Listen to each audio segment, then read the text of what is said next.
Republic day సందర్భంగా కేంద్ర ప్రభుత్వం పద్మ అవార్డు ప్రకటించింది. తెలంగాణ, ఏపీ నుంచి ముగ్గురిని పద్మశ్రీ వరించింది. బొర్రవీణ వాయిద్య కళాకారుడైన తెలంగాణలో నారాయణపేట జిల్లా దామరగిద్దవాసి దాసరి కొండప్పకు కేంద్రం పద్మశ్రీ ప్రకటించింది. జనగామకు చెందిన యక్షగాన కళాకారుడు గడ్డం సమ్మయ్యకు సైతం పద్మశ్రీ వరించింది. ఇక ఏపీకి చెందిన హరికథ కళాకారుని ఉమామహేశ్వరికి పద్మశ్రీ వరించింది. దేశంలో తొలి మహిళా మావటి పార్వతీ బారువ, అస్సాంకు చెందిన జగేశ్వర్ యాదవ్తో సహా 34 మందికి పద్మశ్రీ అవార్డు కేంద్రం ప్రకటించింది.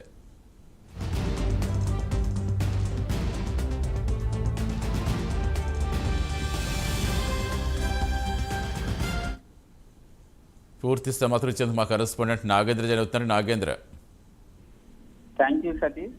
గణతంత్ర దినోత్సవానికి మరికొద్ది గంటల ముందే కేంద్ర ప్రభుత్వం 2024 గాను భారత ప్రభుత్వం పద్మ అవార్డును ప్రకటించింది. ముఖ్యంగా పద్మ అవార్డులకు సంబంధించినటువంటి అంశంలో ప్రధానంగా పద్మవిభూషణ్ తో పాటు పద్మభూషణ్, అదేవిధంగా పద్మశ్రీ అనే 3 కేటగిరీలలో ఈ అవార్డులను అందజేస్తూ ఉంటారు. ముఖ్యంగా కళలు, సమాజ సేవతో పాటు మరొక వైపు ప్రజా సంబంధాలు, సైన్స్ అండ్ ఇంజనీరింగ్ తో పాటు మరొక వాణిజ్యం, వైద్య, సాహిత్యంతో పాటు విద్య, క్రీడా తదితర రంగాల్లో సేవ చేసినటువంటి వారికి ఈ అవార్డులను ప్రతి ఏటా గణతంత్ర దినోత్సవం సందర్భంగా అందజేస్తూ ఉంటారు. దాంట్లో భాగంగానే కేంద్ర ప్రభుత్వం 34 అవార్డులను ప్రకటించడం జరిగింది. దాంట్లో భాగంగా తెలుగు వాళ్ళకి, ముఖ్యంగా అటు తెలంగాణ, ఇటు ఆంధ్రప్రదేశ్ కు సంబంధించినటువంటి వారికి ముగ్గురికి ఈ పద్మ అవార్డులు వరించడం జరిగింది. దాంట్లో భాగంగా ముఖ్యంగా యక్షగానం కళాకారుడు అయినటువంటి గడ్డం సమ్మయ్యతో పాటు మరొకవైపు బొర్రవేణ వాయిద్యుడైనటువంటి కారుడు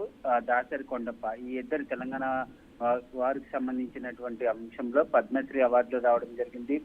దాంతో పాటు మరొక ఆంధ్రప్రదేశ్ కు సంబంధించినటువంటి మరొక వ్యక్తికి పద్మశ్రీ అవార్డులు వచ్చినటువంటి పరిస్థితి అయితే కనిపిస్తుందని చెప్పాలి Satish. Right, thank you Nagendra.